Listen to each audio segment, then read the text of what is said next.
They said we ain't bleeping nothing. I want it, I got it. I want it, I got it. I want it, I got it. I want it, I got it. You like my hair? Gee, thanks. Just bought it. I see it, I like it. I want it, I got it. Hi everybody, my name is Jessica Holyfield and I'm a professional dance choreographer and dance educator based out of the southeast of the United States, and we are going to be taking a look at Soojin and her 7 Rings dance performance. I missed this on my initial spreadsheet for just my marathon with Idol, so I am a little happy about the fact I get to go back and look at this, because at this point in time in my marathon, Soojin is no longer with Idol and I'm pretty sad about it, but we do get to see her solo work, so that is coming down the pipeline, which I'm excited for, but I'm more so excited to see her hanging out in the 7 Rings context with Ariana Grande's track. I think it's going to be dope. Let's check it out.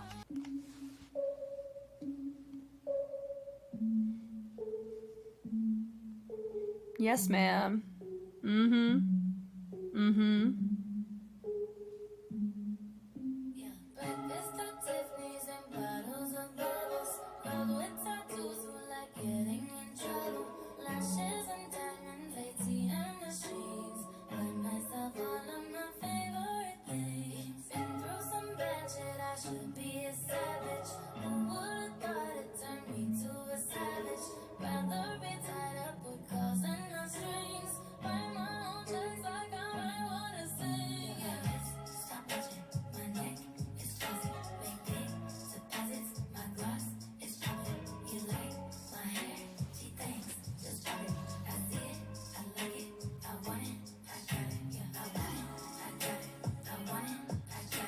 Okay.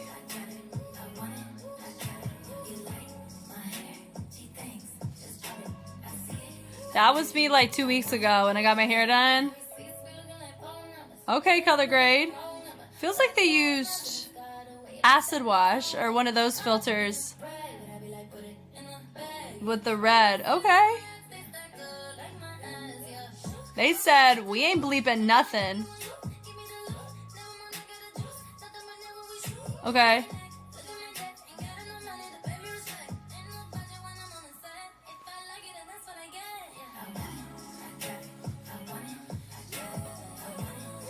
Looks like the same choreo to a certain degree. G thinks. Just got it.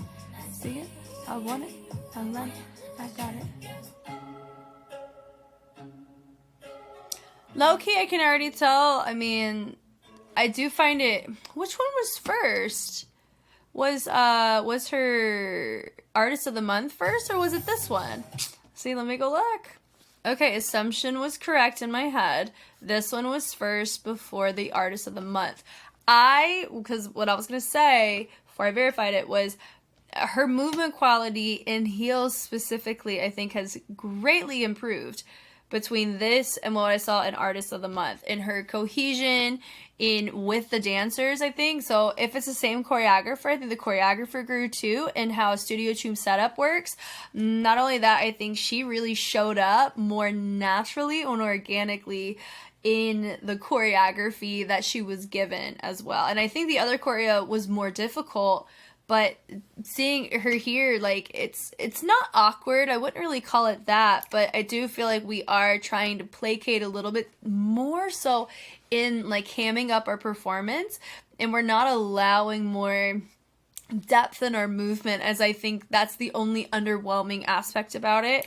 But she has great charisma, which really can fill in the gap in a lot of ways for that. And of course, you gotta talk about Studio Choom, and you know me. When it comes to Studio Choom, in this case, I think this was made for Studio Choom. Hence why it doesn't feel as awkward in the camera work. And I do know a lot of times companies send off like a promo equivalent saying this is how we want it shot. There's that, I get that. But whenever you just have like a hidey-ho normal group doing a normal comeback and then they use a Studio Choom space, it just feels out of pocket the majority of the time. And that could just be, it just feels like we've transplanted them into a white room. It just feels off-putting for me.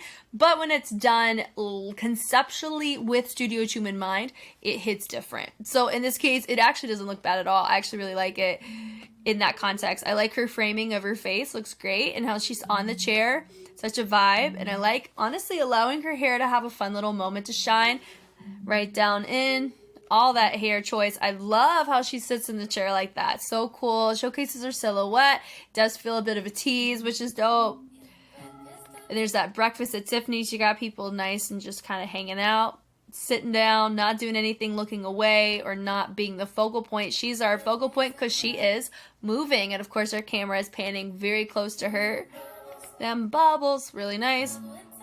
Girl, what, tattoos is like getting in trouble as somebody who has tattoos. I don't get in trouble as much as I can give the appearance of getting in trouble. Maybe I can with my mouth. I think more so because you guys know, like, here's the deal. How I talk when I look at a lot of these things, imagine that in real life with people who don't, there's like not a lot of people who really care as much, or they just kind of are like, okay, you don't have to keep talking about this, which is one reason why I started doing YouTube, is because it's a really good supplement, so I don't keep bombarding my friends with the stuff that I would just tell y'all. Does that kind of make sense?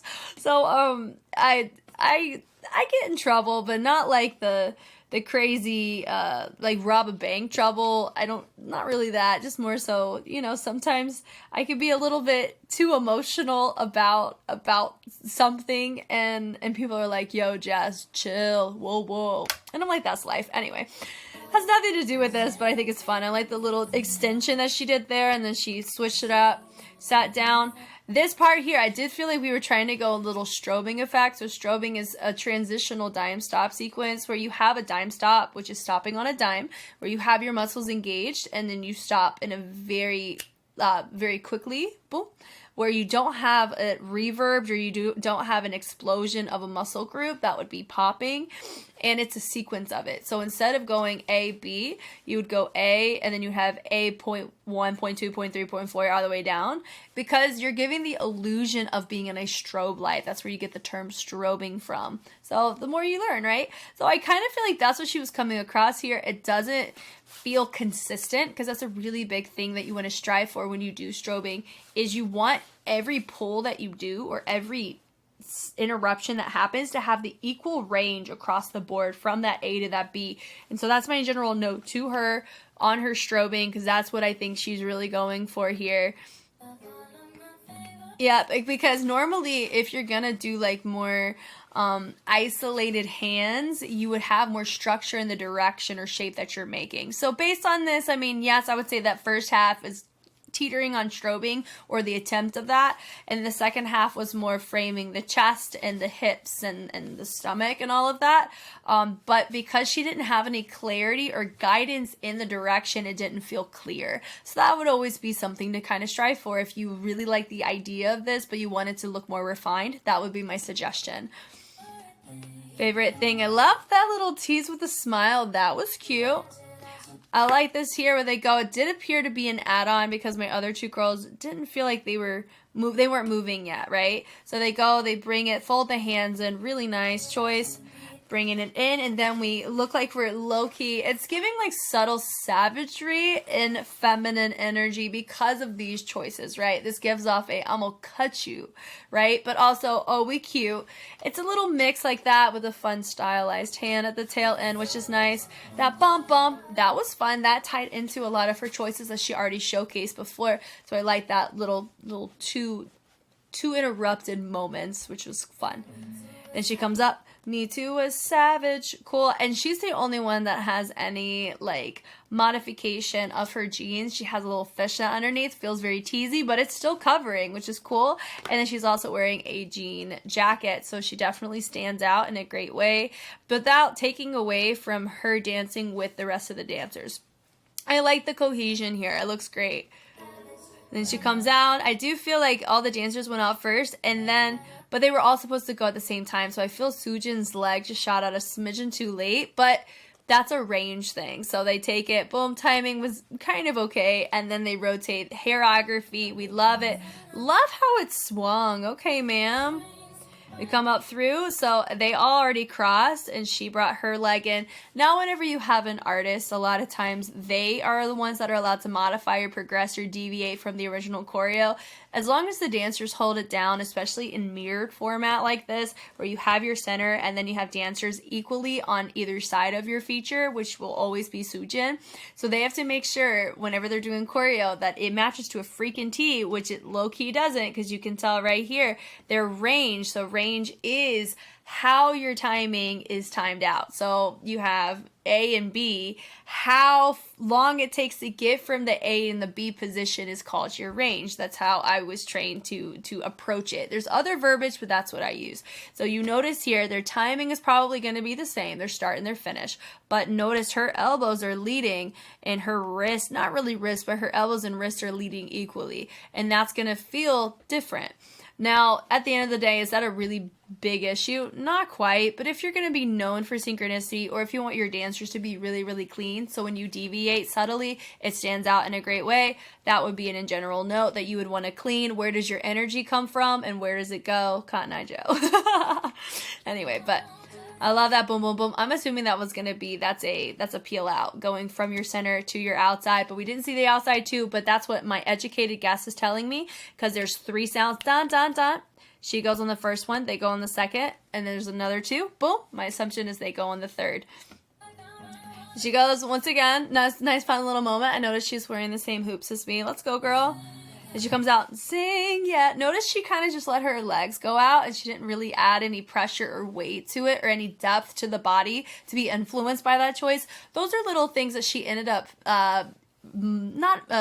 ends up growing in, honestly. I think in her Artist of the Month, I think she was able to make more teasy choices. They felt more natural. Some things not quite still, but other things that, in this case, just shooting her legs out, you can tell that she has some sense of commitment to her Artist of the Month, equivalence of that in comparison to here. And I think it was at her very beginning. It was just an extension thing, but that was a logistic that we saw in the behind the scenes that had to deal with the height of the couch given. So that's always the beauty behind the scenes too, is you're able to learn about those things that can influence the overall end result of what we're watching, which is cool.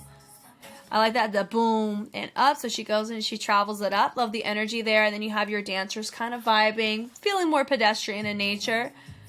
She goes, da da da. I really like that choice too. Looks really nice. She walks through, boom, little moment that she, kind of takes that hand down to the thigh. But notice she kind of felt it pretty midline. She didn't feel it. Oh my gosh, Jess, English. She wasn't committing, or she's not taking as many risks in her weight shifts. Nearly not as enough here in comparison to her future work, this is kind of the beauty of kind of going back to this, is I already get to really see the difference in her movement quality in this style specifically, which helps us celebrate her Artist of the Month even more. I love it. Looks great. Yep, my gloss is popping. It does feel like we have these nice little transition cross dissolves. It feels like, of different cuts, which is kind of cool. You like my hair? Cool. She goes, gee, thanks. Boom, boom. Nice little moment. Eating it up. And popping. So notice it's a lot of times you see people like pop a bubble in front of you. I love the sharpness of that. It really helps placate to the wordplay on that. I like it. She goes through now. That was a very interesting cut for sure. It does low-key remind me of 2NE1's Come Back Home, where it would go through the mouth. Felt like a low-key acid trip, but this is a really cool just mask cut to the next shot. Yeah, and I want it. I got it. I really feel like this is an across-the-board note with everybody, not just with Soojin. We're not really committing fully in our weight choices for these types of moves. What really helps with that move that you're seeing is allowing the weight, boom, when you go forward, to have somewhere to go after you go forward. But because we're kind of keeping your weight in the center for all of it, it kind of just feels like we're just doing content. It doesn't have any depth to it to match our music. Yeah, that little boom, boom. I like that choice, and then the bleed out on that was a little bit better, which was cool. Yep, I want it, and boom, boom. Syncopation on the hips. Little twerk drop moment on that. Like my, just think, gee, thanks. Then boom, boom. So she had some more here. Everybody else has some more on the chest. That's an example of deviation from the actual choreo. artists can do that. Let them do what they want. They can freaking, like I said, I say this often, they can roll on the floor. That's their choice. Yeah, want it? I like it to pick up the foot, and then we go. Nice little subtlety, roll the hips on that. Now, this is a cool choice where they just change up the color grade. So the first time they had a different color grade is what I mean, like the actual color of how we're looking at it. So notice that the color of the environment shifted. It's not a lighting change. I think this is a post-production edit choice, because I think this is really hard to get this particular type of cut or this type of transition in person. So I do feel like this was more in the studio. That feels more that way. And same with the beginning, right? But this is not. That they just added that in, which I think is cool. I am definitely an advocate for using light or like filters in post-production video editing to enhance or modify, like, because I've done this in some of my dance covers. I think it was a Chungha one specifically. I whipped out the black and white color filter for, just like you have filters on Instagram and on YouTube and everything. It can really help like solidify or validate a particular tone that you want to set by the usage of color grade. Now, do I think that this was the best choice? I don't know. I mean, I feel this is a decent preference. I don't use this particular type of filter very often for my personal work, but if I had, the opportunity, or there was something that was like, you know what, this acid wash would be perfect for that, then that's true. But if you look here, it kind of feels like we sucked the color out except for her lips, so that was a really cool choice. Of course, you can see it's not really the cleanest here. We do have a lot of cuts, so I'm assuming that we weren't really... I mean, I do know they have a one-take version, so maybe we'll watch that if I can find it, but they do cut pretty often, and even in the cuts that they chose, which I wouldn't really blame Soojin for, sometimes Studio Choom just picks really bad cuts of choreo. They're not the cleanest in structure, unfortunately, but that's okay. It's not crazy. I like that dollars, of course, wordplay, like we got money. And then we go clap, clap. Does feel like we did choose to do more of a booty pop on that. Cool. And I like how she dropped it down. Everybody swung it up, and then they dropped it. And they go, ba-da, ba-da, So I like the fullness of that. Do I think we could have gotten a little bit more, like more petty in it? Yeah. But also it looks like they're clapping. They're helping her out. They're hyping her up. I love a girl gang helping a sister out. We love it. It does make it feel better. So that little dip right there of the hips, she did a great job on that. Dancers are doing good on this. Boom, do-do-do-do. Now, you want to find something interesting is that you notice she's got a stiletto cut and they have a chunky boot cut. In my personal experience, I've danced in both. She's also got this little Bratz doll vibe happening. Soojin does. The stiletto is... if you do more commercial work, like in the industry, if you get booked jobs, a lot of times they're going to be hanging out in that stiletto style. But for training or just for comfort, the chunky boot's going to be more comfortable because it's a bigger place you can balance on. Does that kind of make sense? But your weight's not really supposed to cater heavily to the heel as much anyway, but I digress. My point being, if you're like just starting out and you're super insecure about doing heels, always go with a chunky boot. And there is a girl, she has a brand, and oh my gosh, let me see if I can find it before I continue.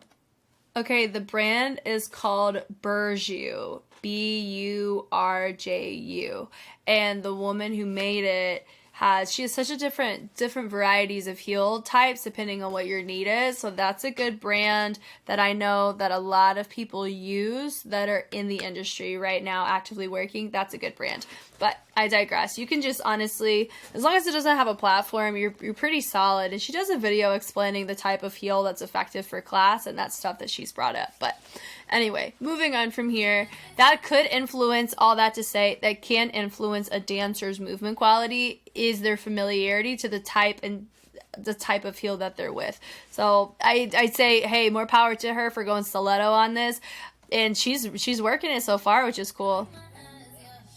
And then she gets to have her nice little solo moment. I do think her boots remind me of like Bratz dolls, if you've ever played with those. That was my niche growing up. Some people did Barbies, I did Bratz.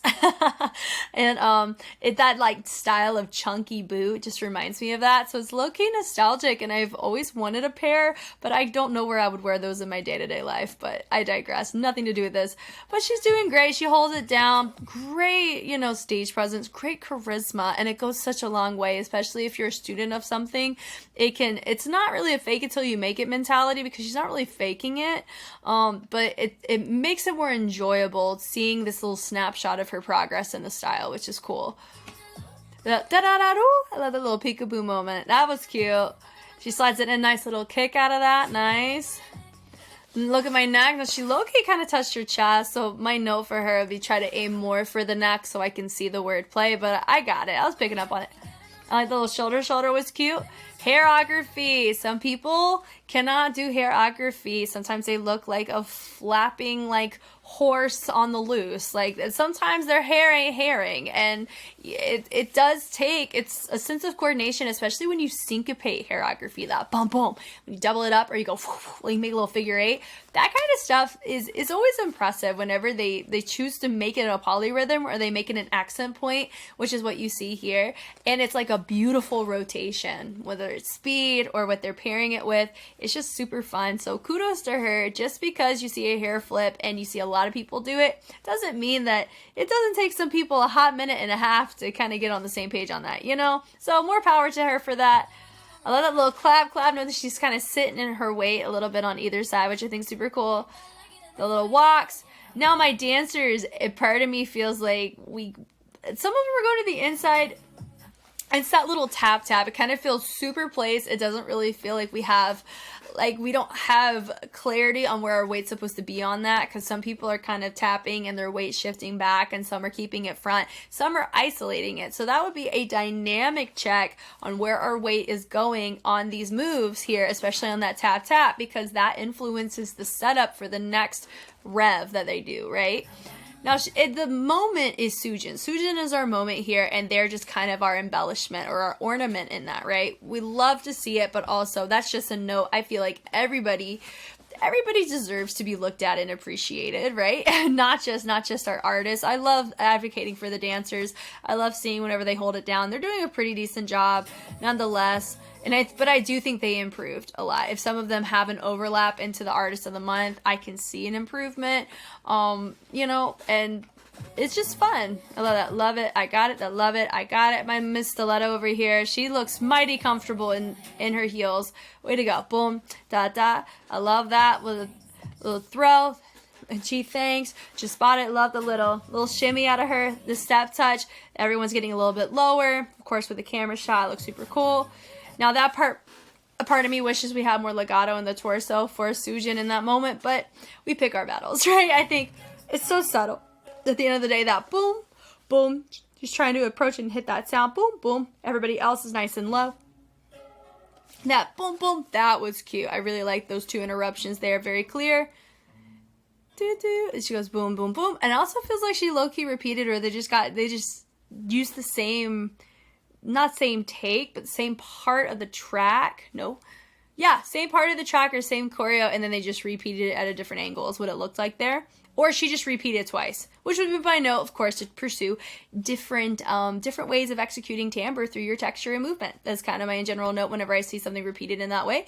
But I digress. The point being, she did a pretty decent job here. Do I think out of the two, which one is my preference? I really like her movement quality progression between this and her artist of the month. So in general, I love the fact that I got to look at this now in this way, so I can celebrate it and celebrate her the way that I can in this particular niche of analysis. Thank you guys so much for taking the time to watch. If you want to see more of Soojin or of Idol, her group that she was formerly a part of, I have a lot of that on YouTube, but I will always have more on Patreon. I've been enjoying my time, and like I said, I'm very sad that I don't get to experience Soojin with a newer modern day idol, but it is nice to celebrate her in this way, taking a look at her killing it with Ariana Grande. Once again, my name is Jess, and I will catch you on the flip side. Bye.